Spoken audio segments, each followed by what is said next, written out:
Hello friends, आशा करो আপোনালোক সকলো ভালে আছে। আজি মাছৰ ৰেচিপি এটা বনাম বুলি ভাবিলো আৰু আমি সকলোৱে আসলতে বেলেগ বেলেগ ধৰণকে মাছ বনাও ঘৰত নহয়নে বাৰু। আজি ভাবিলো অলপ বেলেগ ৰকম দিয়ে মাছ বনাও। নিমখ হালধি অকমান সানি থৈ দিছিলো। এটা মিঠাতেলত মই মাছখিনি ৰঙচুৱাকৈ ফ্ৰাই কৰি ললো। একেবাৰে ৰঙচুৱাকৈ ফ্ৰাই কৰি ললে আসলতে মচমচীয়াকৈ খাবলৈ মাছ ভালো লাগে নহয়নে বাৰু।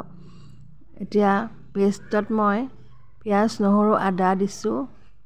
একেখিনি তেলতে মই এতিয়া আজৱাইন দি দিছো। আজৱাইন দিলে আসলতে হজম হয়, সেইকাৰণে আসলতে আজৱাইন দিলো। এতিয়া পেষ্টখিনিও দি দিম। পেষ্টত মই অকল পিয়াজ নহৰু আদাহে দিছো, অন্য একো মা মছলা দিয়া নাই, বিলাহীও দিয়া নাই। এতিয়া মই এইখিনি গোটেইখিনি একেলগে মিক্স কৰি ভাজি ল'ম। ভাজি লোৱাৰ পাছত আন্দাজমতে নিমখ দি দিম, লগতে মই হালধি অকমানো দি দিম। বিশেষ একো মা মছলা নিদিওঁ, একদম সিম্পল প্লেইনকৈ বনাম বুলি ভাবিছো। আপোনালোকে বাৰু মাছৰ এই ৰেচিপিটো বনাই পাইছেনে কমেণ্ট সেকশ্যনত জনাবলৈ নাপাহৰিবচোন দেই।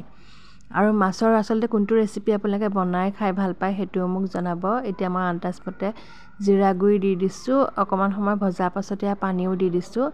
অকমান উতলিবলৈ দিম, অকমান ঘন হ'বলৈ দিম, তেতিয়া আসলতে সোৱাদময় হয়, খাবলৈ কাৰণেও বিৰাট ভাল হয়। অকমান ঘন হওঁতে টেঙা দৈ অকমান দি দিলো। সাধাৰণতে দৈত দি পেলাই মাছ খাবলৈ বিৰাটেই ভাল লাগে নহয়নে বাৰু। এতিয়া মই কমটি ফ্লেমত অকমান লৰাই ললো, যিহেতু মই দৈ দিছো সেইকাৰণে অকমান চেনি দিছো। আপোনালোকে গুড়ো দিব পাৰে। এতিয়া মই অকমান ঘন হওঁতে মাছখিনিও দি দিছো। আজিনো এই ৰেচিপিটো কেনেকুৱা লাগিলে কমেণ্ট সেকশ্যনত জনাবলৈ নাপাহৰিব। শেষত মই গৰম মছলা দি দিছো। সকলোখিনি মছলা আসলতে ঘৰতে বনোৱা। আপোনালোকে বাৰু দৈ মাছ খাই পাইছেনে? খাইছেই চাগে, তথাপিও এনেই সুধিছো আৰু আপোনালোকে মাছৰ টেঙা আঞ্জাকণ খাই ভাল পায় সেয়া মোক জনাব। এতিয়া মই কেঁচা জলকীয়া দি দিছো। প্ৰথমবাৰৰ কাৰণে যদি মোৰ চেনেলটো চাই আছে please subscribe, share, like, comment কৰিব। নতুন নতুন সদায় ভিডিঅ' চাই থাকিব।